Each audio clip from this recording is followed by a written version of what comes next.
Hi there. Welcome to the interior of the Hyundai Ioniq 5N. Specifically, welcome to the single most daunting component of the Ioniq 5N, namely the dashboard, the steering wheel, the buttons, the menu screens, the buttons under the menu screens.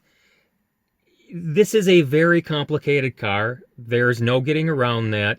Wouldn't be correct to say that it's infinitely programmable, but boy, it sure feels like that compared to any other vehicle that you'll ever drive. You can set up this car to do just about anything that you want. You can set it to match any mood. And the options feel like they're endless, but they aren't. And they're actually a little simpler than they might seem on the surface. One of the common criticisms that you will hear about this car if you watch any videos about it, any reviews, read any reviews, the most common two words you're going to hear put together are menu bloat or option bloat, one of the two. And it is true. There are myriad options on this car. It is very, very, very complicated.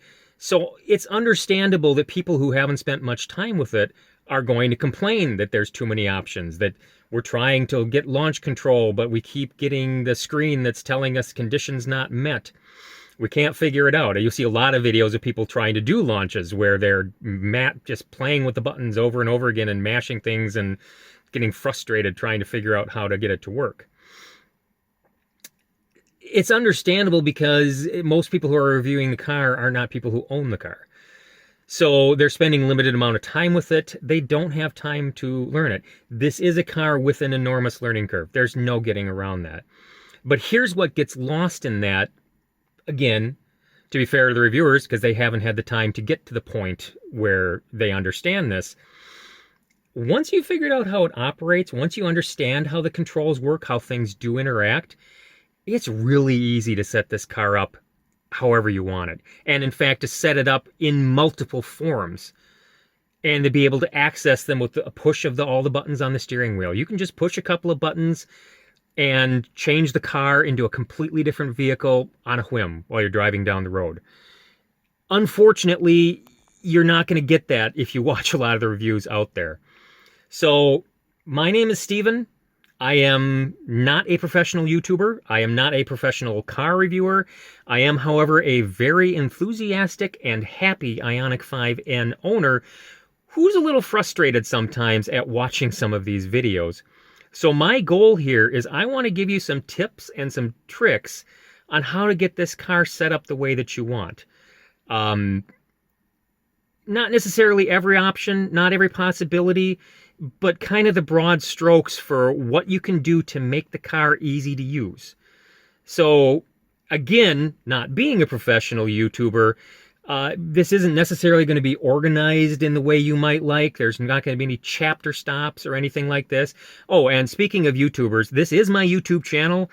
I hardly ever post here. Don't bother liking or subscribing. That's not my goal. This is not monetized. I don't make anything for this. I just want to share what I've learned about the vehicle, having spent some time with it. If it's useful to you, I'm glad. That's all I want. So let's start by just ripping off the Band-Aid. Here are the manuals for the Ioniq 5N, and yes, it is manuals plural. There are 3 primary manuals that come with the vehicle. The first one on the left is actually the infotainment quick reference guide. Honestly, I've never even opened that one. The infotainment system in this car is pretty self-explanatory as such things go if you've used any infotainment systems. It doesn't have that daunting of a learning curve, so let's disregard that. Now, your biggest friend is going to be the one on the left, which is the quick reference guide. That's going to get you most of what you're going to need, not all of it. It's going to show you how to use the basic functions and explain them. It's even going to show you a few hidden features that I'll talk about later that you won't find on the menus, but you can access with the right combination of buttons. That is your friend. By all means, spend some time with it. This is the actual detailed manual. As with most car manuals, the index is not the best. It's kind of like doing a Google search and not being able to figure out the search term sometimes. But if you take the time to, let's put it this way, you don't have to read the manual. But the thing that's probably going to benefit you the most is to go to the car, take time, turn it on like I have, sitting in your garage or sitting in your driveway, and go to the menus, get the manual out, and play with them. Look through all of them and find out what the car can do. That's how I discovered a lot of what I discovered about it. But I'm going to go through, I think, the key things that you need to know in terms of setting it up. Specifically, again, I want to focus on the idea of making the car more simple to use than pretty much anybody else seems to think that it is. So just to reiterate, the menus are indeed the brains of the car. That's where you can dig through all of the gray cells that it's got to see what it can do. But these buttons here on the steering wheel, these are, I guess you could call it the mouth. These are the ones that do the talking. They're more direct, they're more to the point, and that's what we're going to try to help you figure out how to get it set up so that you can use them and not have to worry about the complicated menus. However, there's no getting around the fact that you do need to learn the menus and figure out the menus to get to the options that you want, to program the buttons to do what you want. And that does take some time. And yes, there are multiple ways of getting to everything. You'll end up at the same destination, but there are different paths to get there. One of the most important things in that regard, of course, is while it's a touchscreen, you have the row of buttons above the climate control at the bottom where you can direct access a lot of those options, not all of them. This is the home screen. You press the map button, you're going to go straight to the map, and so on. The setup button will get you directly to the setup. You'll look at the home screen there. You see there's also the setup box on the right. One thing to know about there, if you see there's that little star button, that one is programmable. That one currently I have that set to go straight to Android Auto. And actually the salesperson at the Hyundai dealer actually set it up that way for me. She said, I suggest this, and she did that. And I left it because it works for me just fine. But as far as the touchscreen itself goes, of course, the other thing to remember is that you've got different screens that you can swipe back and forth to. So from the main screen where, like this, the big one, of course, that anybody who has bought this car is going to have the most interest in is the N mode button. A lot of the settings that are on your N mode can be accessed from other menus, but this is kind of the one-stop shopping for people who have bought this car because of what it can do. And again, you're talking about the fact that it's got multiple panes. And we're going to go through some of those options and show you what to do with some of those. However, we should probably backtrack for just a second to some of the standard menus and a few things that you're going to want to play with. These are all going to be global settings that are going to affect all modes. So these are not things you're able to change with the push of a button, but they're still things that you need to be aware of. So we'll look at the setup menu for those. And the ones for our purposes that I think are going to be the most significant would be the vehicle one, because that brings up, it does have the drive modes in there. Don't worry about those, because in the inactive sound and all of that, we'll find those elsewhere. The driver assistance, though, that has a bunch of settings that you probably are going to want to adjust to whatever works for you. The driving convenience, for example, driving assist and all of that, you can turn those on and off for there. I have some of those off. Same things with the driving safety. I have some of those off, like the lane safety. This actually has a very good lane assist on it. I just prefer not to use it. But if you do a lot of freeway driving, I think it's a huge benefit. They do a very good job with that. So going in here, you may want to adjust some of those things. The speed limit warnings are set here, where you can turn the speed limit assist on and off. I have it set just simply so that it shows the speed limit sign, and if I'm over the speed limit, the numbers turn red. No beeping, no anything like that. It just gives me a little visual indication that I might have whoopsed and gone too fast. Which, when you're dealing with a car that even without using the NGB button gets 601 horsepower, it's very easy to find yourself going a little quicker than you thought you meant to.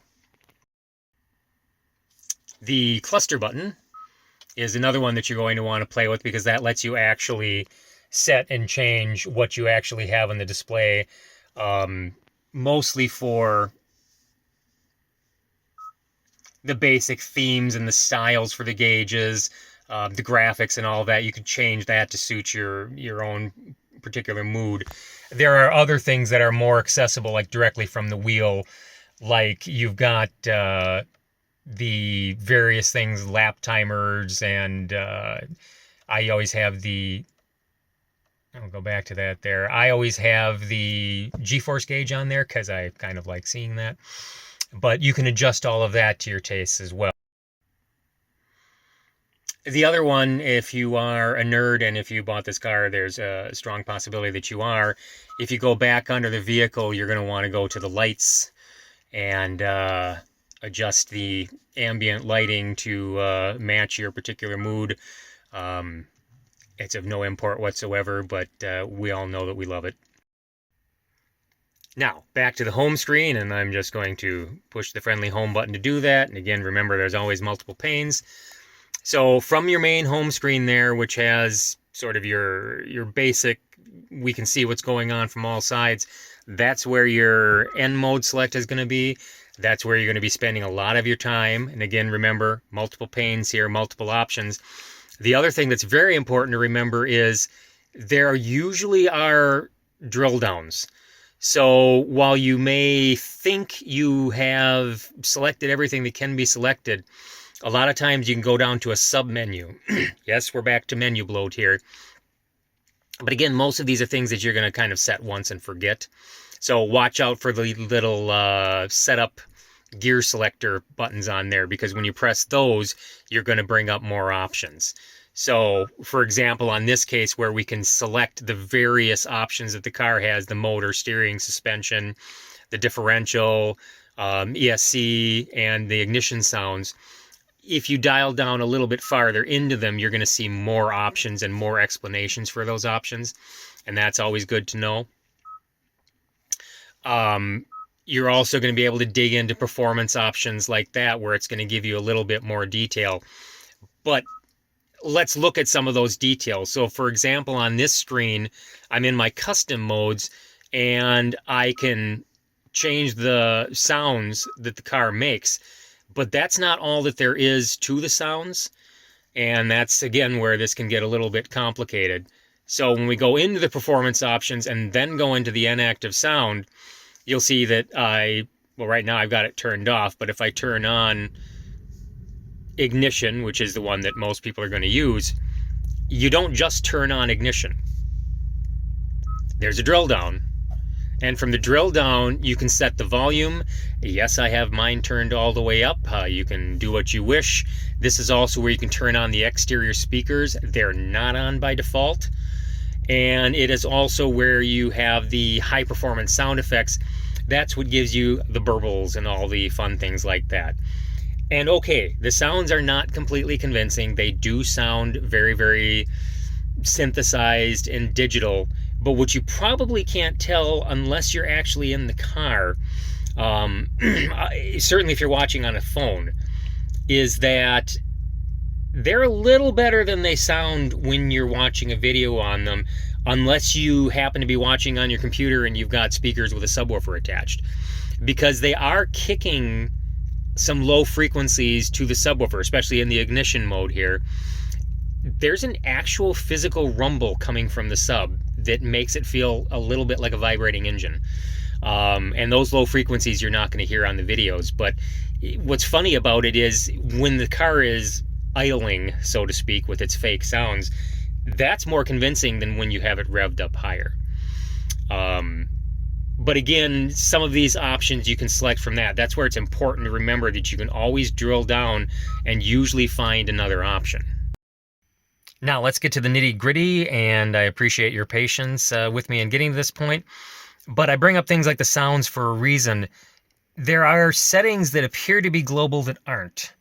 And most of the N settings fall into that category, and that includes the sounds. So you'll see videos of people going in and changing the sounds in the menu and slogging their way through and swiping and drilling down to get what they want. But the reality is you can actually have those sounds on or off with the push of a button if you set it up correctly, along with just about everything else in the car.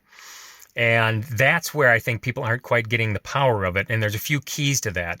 So first of all, let's go through the buttons on the wheel and what they do by default. The NGB button, that's your N-Grin boost, and that is always going to be your N-Grin boost. That may not be available sometimes. That gets into that, options not available or conditions not met thing, but we'll talk about that in a second. But the basic settings that you're going to have to deal with, your drive mode button in the upper left would appear to let you select between 3 different drive modes. So if you press it, you're going to get Eco, Normal, and Sport. And you would think that is it. And then if you want to get into N mode, by default, you push the left button. That is set up to bring you into the standard N mode. That's not a programmable mode. That's going to have a specific set of options that is pre-selected, and you can't change that. You can create custom modes, but the standard N mode you can't change. The one thing you can change with it is the audio if you turn it on globally, but I don't recommend doing that. The right button, by default, is going to turn on the NE shift, the fake transmission. That's the way that it's set up, but you can change these N buttons to do completely different functions based on your desires, your needs. You can make them do whatever you want. In so doing, it would seem like you're going to lose the standard N mode. You actually don't, because that's where there's a hidden thing. So with the drive mode button, if you go through it, select progressively, you're going to get the 3 basic modes. If you hold the button down, you get the standard N mode. So you can lose the N mode on this button because you can still get it from this button. That's the big, most important thing that you need to know, because that's what opens up the door to set this any way that you want. Now, here is what is going to become your new best friend. So I'm on the home screen here. I'm going to go directly to the setup. And if you look in the setup, your key switch that you want to get to right here is the buttons. So from here, you can program that custom navigation button. That's that star down there that, like I said, the salesperson programmed for me. There's one on the steering wheel you can adjust. You can adjust various other buttons, but down on the bottom here, those are our good friends. Left N button and right N button. So, for example, the left N button will let you select a variety of different functions. And again, remember there's drill downs. So you see that little gear selector. That means there's more options than you might think. So you can set it, if you wanted to be a quick start on your lap time, a quick start on turning the sounds on and off, the NE shift, the launch control. But here's the thing, N mode selection. So by default, button 1, the left button, excuse me, is going to be N mode. I changed that, and it's a little bit tricky because you have to turn one option off before you can turn another option on. So in this case, by default, it's going to have that N on there. You have to turn that off. But once you turn that off, you can change that button to do custom 1 and custom 2. So now, the way that I've got it set up, this button for me is going to toggle between my 2 custom modes. And then right here, I'm going to put it back into standard N mode. We'll get to that in a minute. So going to the right button, that has the same sets of options. It's by default is NE shift. I left it that way. However, that's for day-to-day driving, where I might actually be driving around and, depending on my mood, decide, okay, I'm going to turn it on here. I'm going to do some shifting and have some fun. If I was in any kind of a circumstance, though, where I wanted quicker access to the launch control, you can set the button to actually bring it up directly. And let's say you're going to be driving, let's say hypothetically, because of course nobody would ever actually do this. But let's say hypothetically you were driving down a street with a lot of stoplights and a bunch of kids driving Civic Type R's and Challenger RT Scat Packs that might have a high opinion of themselves. Hypothetically, you could have the launch control button set up to the right button. So you wouldn't be using the gears under those circumstances. But if you had that set up on that, you could bring up the launch control quickly. Now, we'll get to the launch control in a minute because the launch control is something else on this car that I think is badly misunderstood. And spoiler alert, I think a lot of the reviewers who are reviewing the car who think they have launch control active don't. But we'll get to that in a little bit. We'll get to that in a bit, and we'll do that under different circumstances because it's going to require me actually showing you how the launch control works. I shan't be doing that inside my garage. We'll go into an open road in order to do that. But I have it set in any shift because that's what I like. So that's kind of your crucial thing. This is how I have it set. You don't have to have it set that way. You can do it however you want. I have it set so I can do custom 1, custom 2 with the left, and the NE shift with the right, and I'm happy with that, but you can do it any way that you want. So let's show what you get with having custom 1 and custom 2 at your fingertips. Back to the home screen, because from here I can go straight into my N mode, which is the way I prefer to have it listed. And remember, there's 2 panes. I'm not going to even spend any time talking about the torque distribution and whatnot. I'm going to mention the N pedal here probably in a minute. Those are global settings again. You can set those on the fly to whatever you want, but you're going to have to dig in the menus to do that. But again, going back to the second panel here, that's where you can change your settings, and you're changing them for custom 1 or custom 2, depending on whichever one you want. So the way that I actually have mine set up, custom 2 is identical to all of the settings that you'll find in the standard N mode. Motor set to the top, Sport Plus, steering to Sport Plus. I basically want those almost all the time unless I'm just doing the most casual of driving. Suspension, that's a little different, but we'll talk about that. In this one, I have it set to Sport Plus. The LSD set to Sport Plus. ESC is set to Sport. That's how it defaults in N mode, in standard N mode. You're probably going to want to keep it that way. There are circumstances where you won't. We'll talk about that too in a minute. But the top setting, the equivalent of Sport Plus, is actually turning the ESC completely off. There's only a handful of circumstances where you probably would want that. And then the sounds, of course, you have you can have the ignition sound set on. So that my custom 2 is standard N mode, but with the ignition sounds on because I want the ignition sounds on. That's the only difference. My custom 1, on the other hand, is the same thing with the ignition sounds on, but the suspension is set to normal. The ESC is set to normal, and I have the LSD turned down. This is basically same as the standard N mode, but with sounds, and basically with everything softer and smoother for riding on rougher roads or freeway driving or whatever. So that's like my my casual N mode. And then custom 2 is my extreme N mode, except I've got the sounds on either one. So that's one of the big things that I can do in having the car set up this way. I can go between eco, normal, and sport with those. I can go to standard N mode by holding that button down. But if I want sounds, I can go to either my N Custom 1, which is my more comfortable mode with the sounds, or I can go to N Custom 2, which is the standard mode, but the same settings, but with the sounds. And then, of course, with the right button, I can turn the fake transmission on and off at will. Now, again, your actual choice of settings in either one of these custom modes are your own. You set them to suit your own purposes. That's totally up to you. And how you set the N buttons is totally up to you.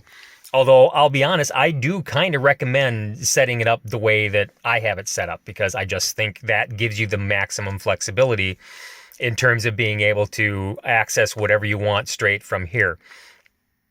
The only difference being that Again, I might flip that N button on the right back and forth between the NE shift and the launch control, depending on the circumstances, and that does require digging into the menus, but it's still pretty quick.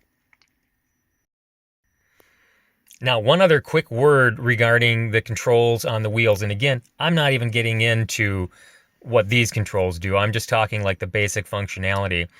But the paddles in the back, when you are in NE shift mode, obviously those are what are letting you shift up and shift down. But out of NE shift mode, those control the regen braking, and there are options that you can select, again, just from a press of those. So normally, the car will default to being in its smart regen mode. That's what the auto is for. And with the auto on, you can actually use the paddles, if you pull them quickly, to adjust the level of the automatic up or down a little bit. I'm not exceptionally fond of the smart regen. It doesn't seem to give me exactly what I want. But if you take the right paddle and you hold it in, it switches it into allowing you manual selections, and you can turn it up and down with those. The left paddle will go up and the right paddle will go down. So all the way at the bottom, level O, regen braking is completely off. And it really is completely off until you've driven a 4,800 pound car down the road and taken your foot off the pedal with no regen braking. You'll learn what inertia does. The car keeps going, but you can adjust the level up or down to the O. You can go up to level 1, level 2, or level 3, depending on your mood. You can also go all the way to the top, which is the max. That's the I pedal mode. That's true one pedal braking, and it will bring the vehicle to a complete stop. There also are the 3 N pedal modes, and we won't get into those. Those are even stronger ones that you can access via the N menus, and those again are global settings. You have to turn those on or off. They recommend only using that for the track, and that's probably a good idea. But the point here is that all of these other ones, like so right now, if I did want auto back on, I can pull in the right paddle and then go back into auto.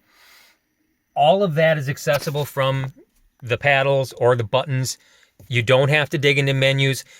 The majority of the driving circumstances you're going to encounter, you can just simply push or pull a button and you're going to be able to set it however you want it.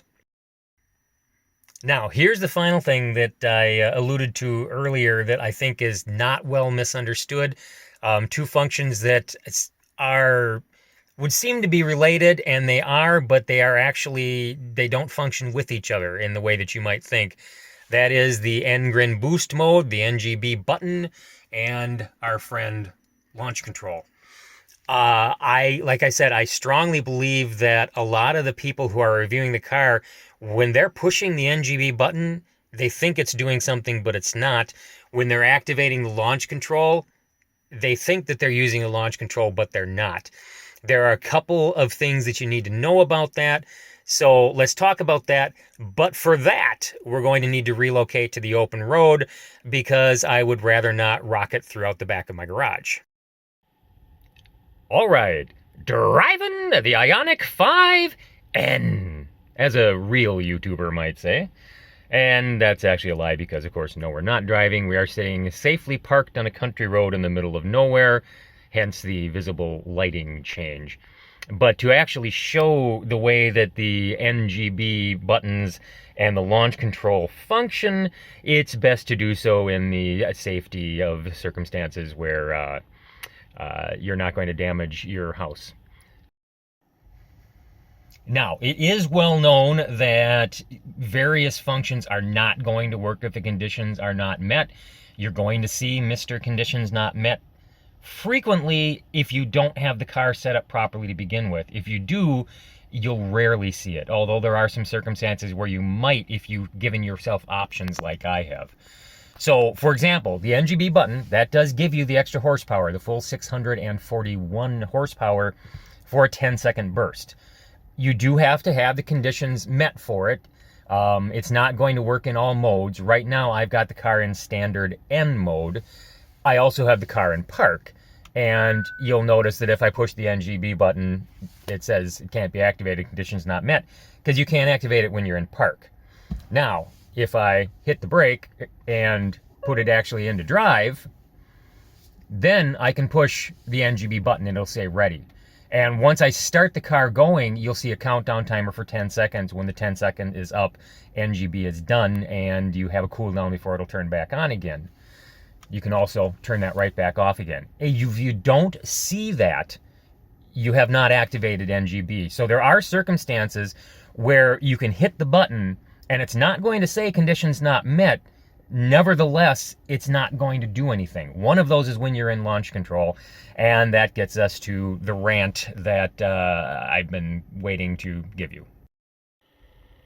So, launch control. You're going to see some videos out there where people are experimenting with the launch control and the NGB button, and some of them are doing launches, supposedly doing launches, with or without NGB activated.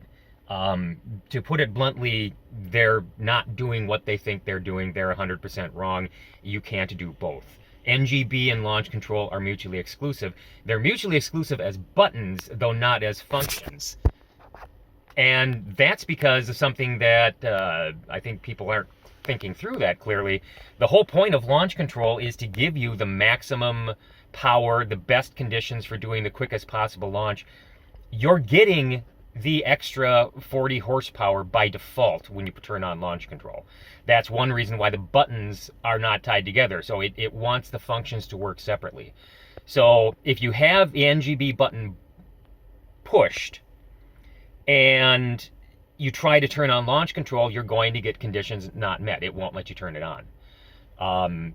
If you turn on launch control without NGB, you're going to get the boost when you do it. I have argued with people in the comments on other YouTube videos about it, and I'm sorry, they're wrong. That's just not how it works. Again, think about it. For launch control, you want the best possible circumstances. Why would they allow you to launch without getting those extra horsepower? What would be the point of having launch control in the first place?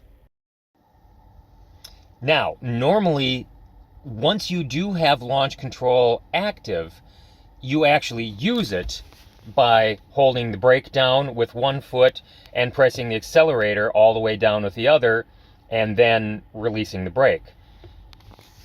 Where things are not quite as simple with this car as they might seem on the surface is that you can have launch control active and not activate launch control. It is sort of a two-step process.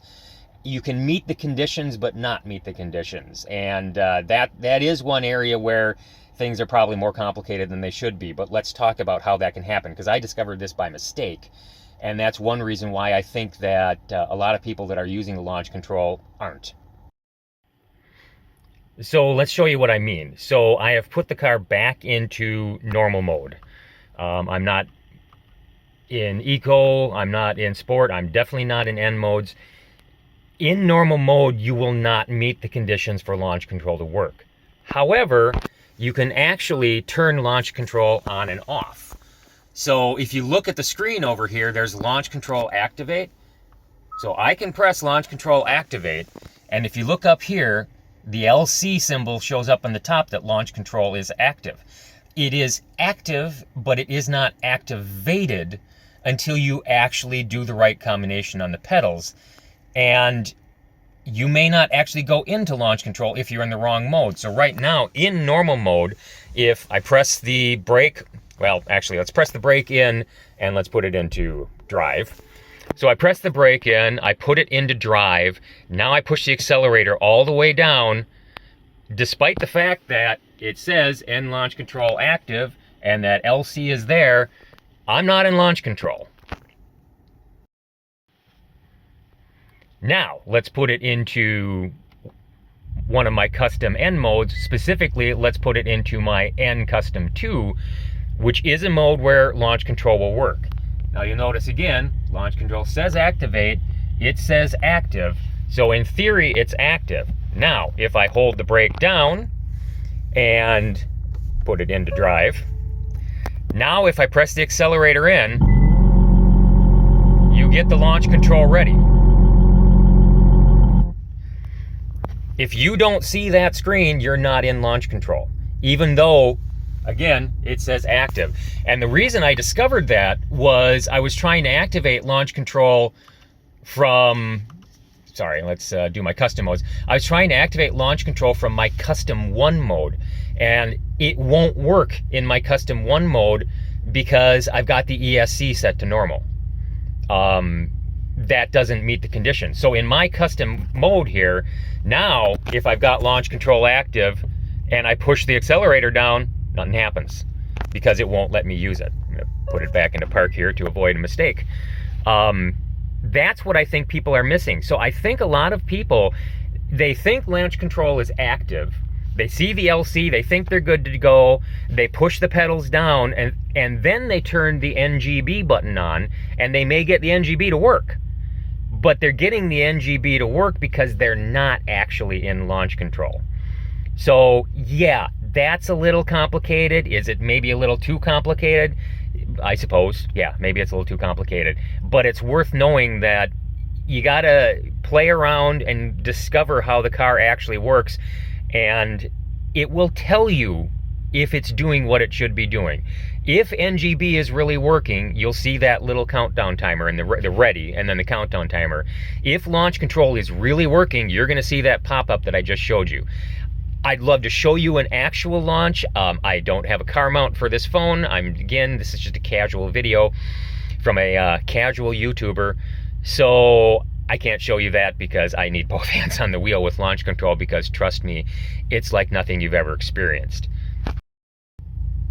Now, where you do get into menu creep is that there are options, sub-options for the launch control. For example, if I look here under the performance options and actually look at launch control, then it shows me the various grip levels that you can actually change, high, medium, or low. Also, let me turn that back off again. Also, when you get back into the basic end settings, sorry, I need to be in the other panel, then you have some things that can affect the end battery thing, like being in drag mode, preconditioning the battery. All of these will impact your actual launch. If you are timing it and measuring it to the split second and trying to set a personal record. In practical circumstances on the open road, you're never going to know the difference. Realistically, even without launch control active, if you're in one of the standard end modes or your custom end modes and you've got the motor and everything turned up high, you're going to be hard pressed to tell the difference because it launches violently with 600 horsepower, let alone with the 641. But there's no getting around the fact that with launch control actually active, if you do it right, it gives you the ultimate kick. And our old friend Mr. G-Force Meter will make that crystal clear. So we're back to the relative safety and security of the garage. And no, this is not a garage where in the background you're going to see a Lamborghini Countach or a Porsche Carrera GT or a Ford GT. What you're going to see is my wife's garage sale items in the background. And I apologize to anyone who is not from the Midwest who may believe that garages are for cars only.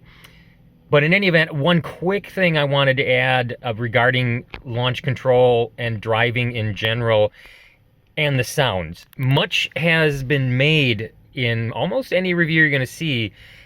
Obviously, the sounds and the NE shift are very controversial. And a lot of people are going to say they're stupid, they're childish, they're ridiculous, they're toys, they're gimmicks. Every word of that is 100% true. Here's the thing, they're also cool. And of course, that's why you bought this car. If you bought this car, is because you thought all of that was pretty cool. And the reality is they do add to the experience. They may detract from the experience for a person who is young enough and has perhaps had the majority of their experiences driving in an EV. It may not quite have the same effect for you. But for anyone who is old enough, I'm plenty old enough, And I've spent the majority of my life and many decades driving internal combustion engine cars, and a fairly good percentage of that time driving manual transmissions. I'm sitting right now in a Soltronic Orange Ioniq 5N. I traded in my nitrous blue Ford Focus RS that I've had for 7.5 years for this car. And I had a Tangerine Scream for Ford Focus ST prior to that. So I've driven, and of course I've driven plenty of manual transmissions before that, but that has all been part of the experience. The sounds that the engine makes and the ability to shift the car are part of the experience for me, that in losing them, the car feels sterile and dead and less fun. But there's a psychological factor to it too, and that's important in terms of the launch control. Again, I wish I could show you. I can't, but there's plenty of other videos out there where you can see people slamming themselves into the seats with it. If you run the launch control with no sounds versus running it with the sounds, it's a very different experience. Anyone who's actually driven a car with an internal combustion engine and who's driven any kind of performance vehicles, the pitch of the sound is part of how you control the car. You know, for example, in my Focus RS, I know that in a given gear with the engine running at a certain pitch, I knew pretty accurately how fast I was going with no need to even look at the speedometer. And I knew what gear I needed to be into under certain circumstances. I knew exactly where I needed to downshift to. I also know that when I launched that car, the sound of the increasing sound of the pitch, the sound of the engine revving higher and higher and higher, it adds to the feeling of speed. And I think you can even see this if you watch YouTube videos of people launching Teslas or Rivians or other EVs. And for the record, I've been in Teslas and Rivians and other EVs like that and done the launches. And yes, you get the invisible hand of the G-force fates slamming you back into your seat, and it's impressive and it's amazing, and you'd feel it in the pit of your stomach. But without the sound, again, specifically the sound of a pitch going up, like you would get when an engine is revving higher, to someone as old as I am, who spent as much time in internal combustion engine cars, it doesn't feel like it's going as fast. When you have the sound on, it feels like it's going faster. So it is entirely up to you, because again, that's what's cool about this car. You've got that option. You can turn the option on, you can turn the option off. You can put on the supersonic jet engine noises or the Evolution electric motor noises, whatever you prefer. I don't prefer those, because again, I'm going for something that echoes with all the memories in my brain and causes that subconscious reaction that's been programmed into me from years and years and years of driving. So it's all up to you, but if you are going to experiment with launch control, try it with the sounds, try it without the sounds. I think you'll be surprised, fake or not, the sounds do add to the experience. So that is my Ioniq 5 tips and tricks video. This definitely was not scripted, was not thought out, and is not a professional video, so there are a few things I think I did neglect to mention that I alluded to and failed to follow up on. I apologize for that if I missed anything. Among other things, I don't think I pointed out when I was showing the controls for the regen braking and the paddles. They're an either or, but they're not an either or in terms of the fact that if you are running with the NE shift fake transmission, you don't get the regen braking with the paddles, whereas if you have it turned off, you do get the regen braking. But since you have that fake transmission, you actually do have regen braking, just not the way you might think.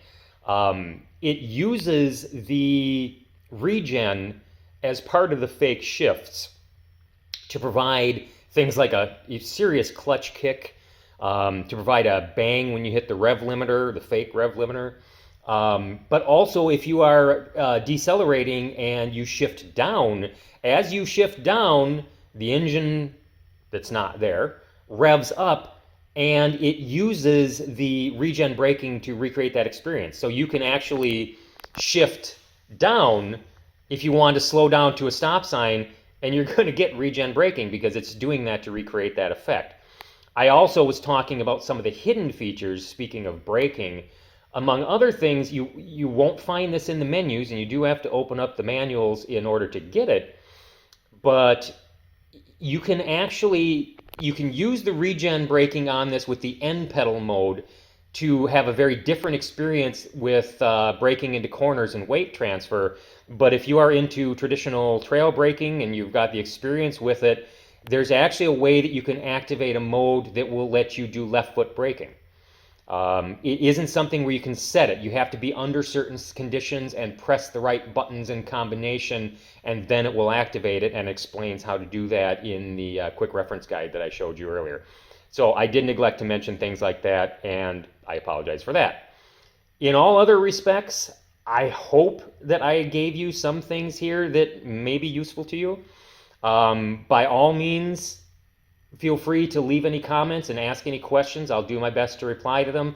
I certainly don't know everything about this car, but if I explained something poorly or erroneously, if I made a mistake somewhere, or if you need me to clarify something, just ask away. I'm only too happy to answer.